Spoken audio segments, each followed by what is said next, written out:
Hello বন্ধুরা, আমি হারুন। এটা তোমাদের YouTube channel Harun বায়োজন।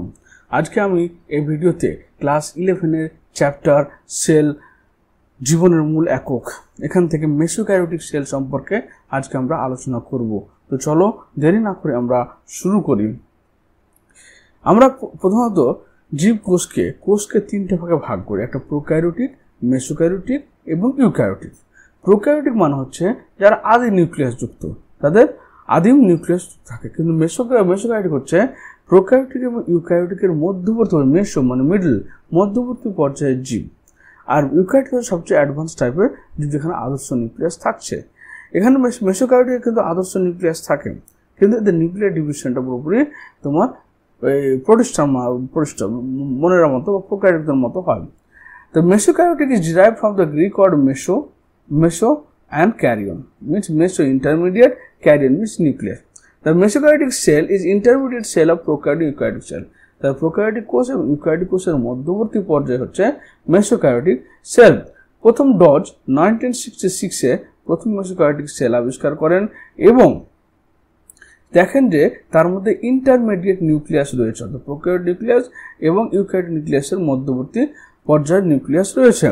Specially it has membrane bound nucleus like eukaryotes. কারণ এদের আমরা যখন প্রোক্যারিওটিকে যাই, প্রোক্যারিওটিকে কিন্তু কোনো পর্দা ঘেরা কোষ অঙ্গাণু থাকে না, কিন্তু ইউক্যারিওটিকের মতো এই মেসোক্যারিওটিকদের মধ্যে পর্দা ঘেরা সমস্ত কোষ অঙ্গাণু থাকে। But it divides by amitosis.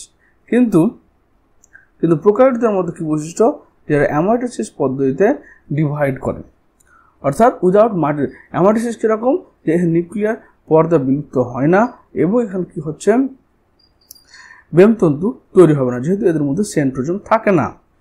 Characteristic features of mesokaryotic cell. প্রথম হচ্ছে the cell are medium in size. সেলের যে সাইজটা সেটা কিন্তু প্রোক্যারিওটিক এবং ইউক্যারিওটিক মধ্যবর্তী মাঝামাঝি সাইজের। 2 নম্বর পয়েন্ট হচ্ছে eukaryotic do not have cell wall.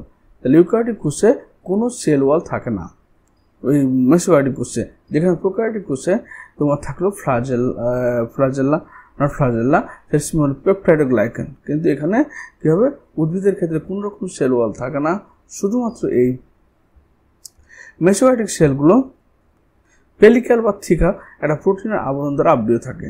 এদের সেল মেমব্রেন প্রেজেন্ট থাকছে। Nucleus is well organized and surrounded by membrane. নিউক্লিয়াসের মধ্যে যে ওয়েল অর্গানাইজ বলতে গেলে নিউক্লিয়াসের মধ্যে কী কী থাকবে, বাইরের দিকে নিউক্লিয় পর্দাযুক্ত, তারপর হচ্ছে নিউক্লিয় ছিদ্র থাকবে, নিউক্লিয় প্লাজম থাকবে, নিউক্লিয় লাশ থাকবে এবং সাধারণত ক্রোমাটিন জালিকা থাকবে। এদের ক্ষেত্রে কি হচ্ছে, সবগুলো থাকছে membrane bound cell organs, like এখানে membrane bound cell organs like mitochondria, plastid, এন্ডোসাইটোক্রিয়াম সবগুলোই থাকছে এখানে।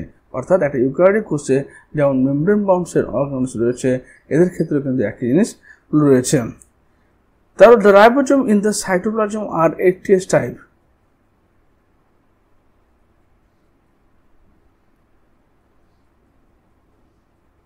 হলো, তারপর বলছে কি এদের হচ্ছে কি পর্দা ফেরা সমস্ত কোষ অঙ্গাণু এখানে থাকলো। রাইবোজোম হচ্ছে 80s প্রকৃতির, অর্থাৎ এদের বাইরের দিয়ে স্মল ইউনিট আর লার্জ ইউনিট, এটা 40s, এটা 60s, মানে এস মানে ভেদভার্গের ইউনিট বা সেডিমেন্টেশন কোএফিসিয়েন্ট। তারপর হচ্ছে কি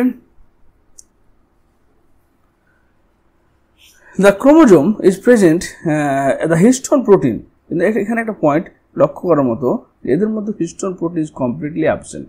হিস্টোন প্রোটিন কী করে, ডিএনএটাকে হিস্টোন অক্টোবরের মাধ্যমে ধরে রাখে, কিন্তু এখানে কি হিস্টোন অক্টোবর বা হিস্টোন প্রোটিনই absent. Histone protein absent, prokaryotic বৈশিষ্ট্যের মতো বৈশিষ্ট্য। The chromosome present and is formed with the help of acidic protein. The chromosome একটা অ্যাসিডিক প্রোটিনের মাধ্যমে তারা পেঁচিয়ে অবস্থান করে।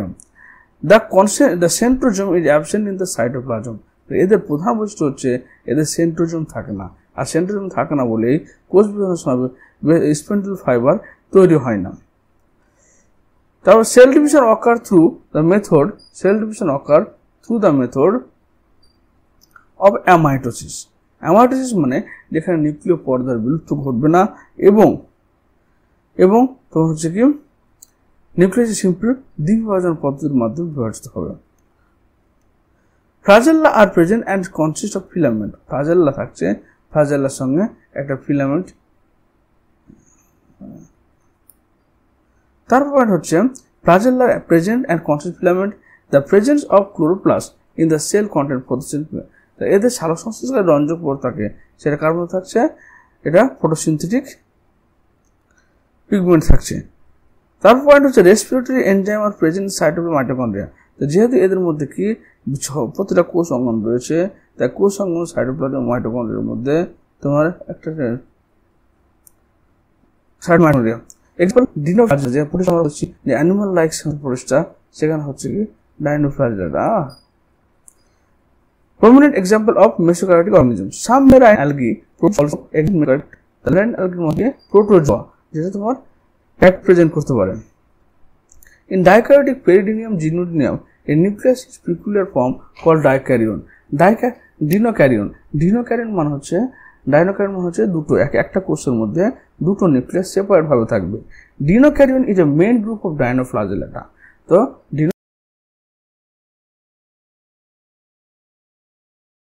ডিনোফ্লাজেলাটা যে গ্রুপটা রয়েছে বা ফাইলামটা রয়েছে, তার প্রধান ভাগ হচ্ছে এই ডিনোক্যারিওটা। In which the genetic material are surrounded by the nuclear membrane. Genetic ম্যাটেরিয়ালটা চারিদিকে নিউক্লিয়ার মেমব্রেন, মানে ব্যাকটেরিয়ার মতো, এদের কোনো বাইরের দিকে প্রোটিন নেই বা আবরণ নেই। Are surrounded by the nuclear membrane, eukaryotic character, but histone protein is not as